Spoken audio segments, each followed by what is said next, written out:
this tutorial, we're going to take a look at how searching with CINAHL subject headings can bring some much-needed control to the process.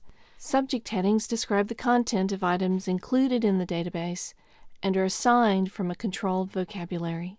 Instead of having to guess at all the many ways that a concept could be expressed, subject headings provide some much-needed consistency. You're now viewing a keyword search in CINAHL for hospital-acquired infections and hand washing, the netted 76 results. After changing to a detailed view of the results, we're going to scroll down and take a look at the fifth one. Notice how a group of subject headings appear at the bottom of the record.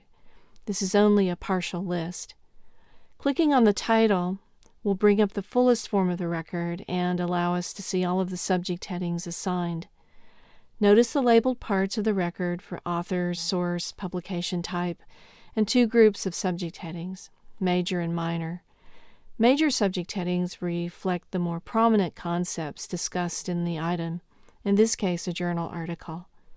Notice that one of our keywords, hand washing, turned out to be a major subject heading, which is a fortunate accident. Also notice that the phrase hospital-acquired infection doesn't appear as a subject heading at all, major or minor. One of the terms listed must be the preferred subject heading, but which one? To begin exploring subject headings, scroll up to the top of the screen and find CINAHL headings in the blue bar. Type in hospital-acquired infections in the search box and browse it. We're now in the subject headings part of the CINAHL database. And notice, hospital-acquired infections use cross-infection. Cross-infection is the preferred vocabulary term for CINAHL. Notice out to the right there are three columns, one for explode, major concept, and scope. If you click on the icon under the scope column, you can see a brief description of what's covered by the subject heading. Major concept. Remember when we looked at the sample citation and detailed view, there were two groups of subject headings, major and minor. In this view, it's really easy to major a concept simply by selecting the box. Explode is a way to gather together the subject heading that you have in mind, along with any affiliated, narrower subject headings, but you have to know what those are. Using the linked phrase, cross-infection, we're going to go into what's called a tree view for the term. Scrolling down, notice that there are two subject groups that include cross-infection. One is public health, and you can see cross-infection there. Scrolling down a little farther, you'll see another group, bacterial and fungal diseases, where cross-infection also appears. Notice that there are two subject headings indented below it. These are narrower, more specific subject headings. Out to the left of catheter-related infection, there's a plus that you can click.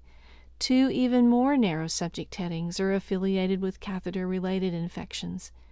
If you wish, you can create a search group that includes cross-infection along with all of the indented subject headings below it by selecting cross-infection and then exploding it.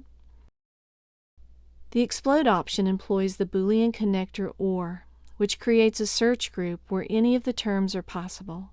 If I want to, I can major these as well, simply by checking this box.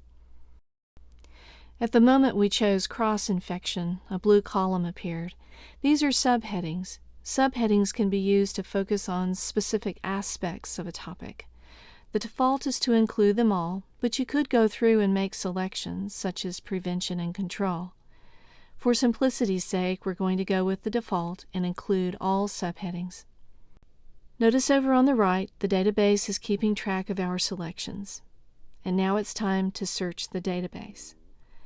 Notice in the search box, MM, that means major medical term. Cross-infection with the plus indicates the explosion. You don't see all of those affiliated terms, but they're there. And as you'll note, we have 16,516 search results. Just keep in mind that these don't include hand washing. Our next step is to go back and search for hand washing as a CINAHL heading. You can see hand washing in the list. Clicking takes us to the tree view. Here's hand washing.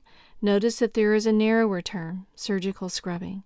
For this search, I'm going to choose hand washing, but I'm not going to explode it. So we won't be getting citations that include surgical scrubbing. I'm going to major it just to remind you that you can, and then again in the subheadings I'm simply going to let it include all of them rather than making selections.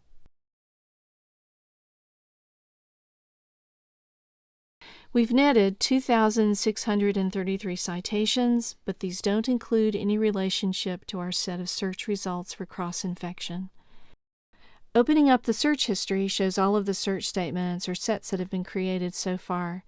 The goal is to look for citations that include both hand washing and cross-infection as subject headings.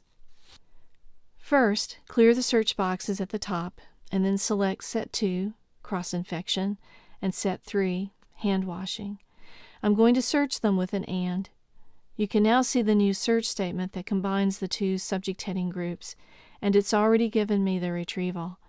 803 results, which is quite a lot more than the 76 found by our initial keyword search for hand washing and hospital-acquired infections. Further refinement of the retrieval is possible. Consider taking a look at the tutorial on limiting your search results.